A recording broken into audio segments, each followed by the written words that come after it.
जय श्री कृष्णा दोस्तों, स्वागत है आप सभी का मेरे चैनल गीता ज्ञान 3.0 में।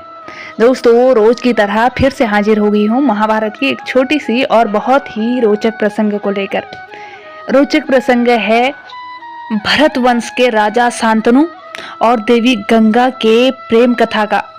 दुष्यंत और शकुंतला के पुत्र भरत ने अपने पुत्रों को अयोग्य जानकर बृहस्पति की नाजायज संतान वीरत को अपना उत्तराधिकारी नियुक्त किया।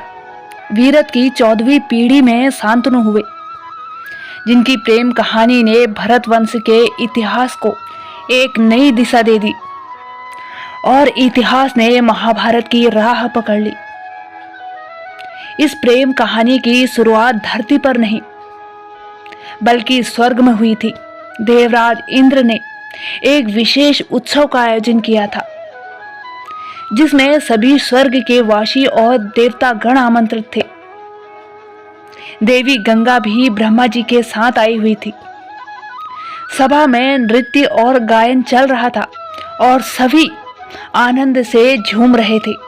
तभी देवी गंगा का पल्लू कंधे से फिसल गया। सभा में जो भी उपस्थित थे उन्होंने मर्यादा के अनुसार आंखें झुका ली, लेकिन महाभीषक देवी गंगा के अंगों को टकटकी लगाकर देखने लगे। उधर देवी गंगा भी महाभीषक की दृष्टि से मन ही मन आनंदित हो रही थी। देवराज इंद्र ने देखा कि उनकी सभा में महाभीषक और गंगा अमर्यादित व्यवहार कर रहे हैं, तो उन्होंने महाभीषक और गंगा दोनों को श्राप दे दिया।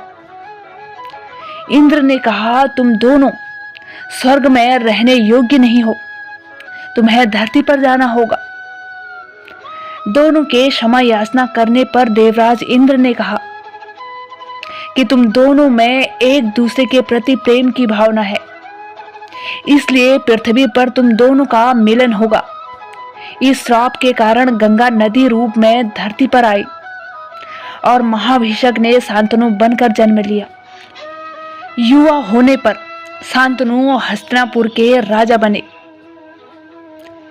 एक दिन शिकार करते वक्त उन्हें प्यास लगी तो पानी की तलाश में गंगा नदी के तट पर पहुंचे। शांतनु को अपने पास आते देख गंगा नदी से युवती के रूप में प्रकट हुई।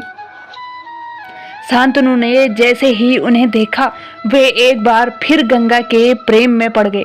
फिर शांतनु ने गंगा के समक्ष विवाह का प्रस्ताव रखा। गंगा ने शर्तों के साथ विवाह प्रस्ताव को स्वीकार कर लिया। गंगा ने शांतनु से कहा, मैं आपसे शादी करूंगी, पर चाहे मैं कुछ भी करूं, आप कभी मुझसे ये नहीं पूछेंगे कि मैं ऐसा क्यों कर रही हूं। अगर ऐसा हुआ तो मैं तत्काल आपको छोड़कर चली जाऊंगी। गंगा के प्रेम में तैरते उतरते शांतनु को उनकी हर शर्त मंजूर थी, इसलिए एक पल गवाए बिना उन्होंने हामी भर दी।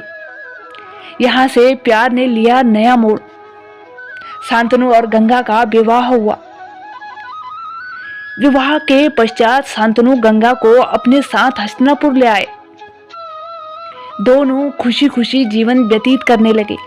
कुछ समय बाद गंगा ने एक पुत्र को जन्म दिया। जन्म लेते ही गंगा अपने पुत्र को नदी में ले जाकर बहा आई। यह देखकर शांतनु दुखी हुए कि उनकी पत्नी ने उनके पहले पुत्र को नदी में डुबो दिया, लेकिन गंगा की शर्त की वजह से वे चुप रह गए और गंगा के प्रेम में गोते लगाते रहे। पुत्रों के जन्म और उन्हें गंगा जल में डुबोने का सिलसिला 8वें पुत्र के जन्म तक जारी रहा। लेकिन जब गंगा 8वें पुत्र को जल में डुबो रही थी, तो शांतनु का धैर्य जवाब दे गया और उन्होंने गंगा से पूछ ही लिया कि वह अपने पुत्रों को जल में क्यों डुबो रही हैं। गंगा ने शांतनु को बताया कि ये मेरे 8 पुत्र पूर्व जन्म में वसु थे, जिन्हें साप से मुक्ति दिलाने के लिए मैंने वचन दिया था। साप मुक्ति के लिए ही इन्हें जल में डुबो रही थी, लेकिन आपके प्रश्न करने के कारण अब मैं आपका त्याग कर रही हूँ। गंगा ने शांतनु से कहा, कुछ वर्षों के पश्चात मैं आपके पुत्र को आपके पास छोड़ने आऊंगी, जब आपके पुत्र एक कुशल योद्धा बन जाएंगे। और दोस्तों, ये वो योद्धा थे जो देवव्रत और भीष्म पितामह के नाम से आज भी विख्यात है। उम्मीद करती हूँ कि ये वीडियो आपके लिए नॉलेजेबल रही होगी। अगर हाँ तो वीडियो को लाइक करें। अगर आप चैनल पर नए हैं तो प्लीज़ इस चैनल को सब्सक्राइब कर दें दोस्तों, और बेल आइकन को भी प्रेस कर दें ताकि आने वाली मेरी हर नई वीडियो की नोटिफिकेशन सबसे पहले आप तक पहुँचे। तब तक के लिए जय श्री कृष्णा।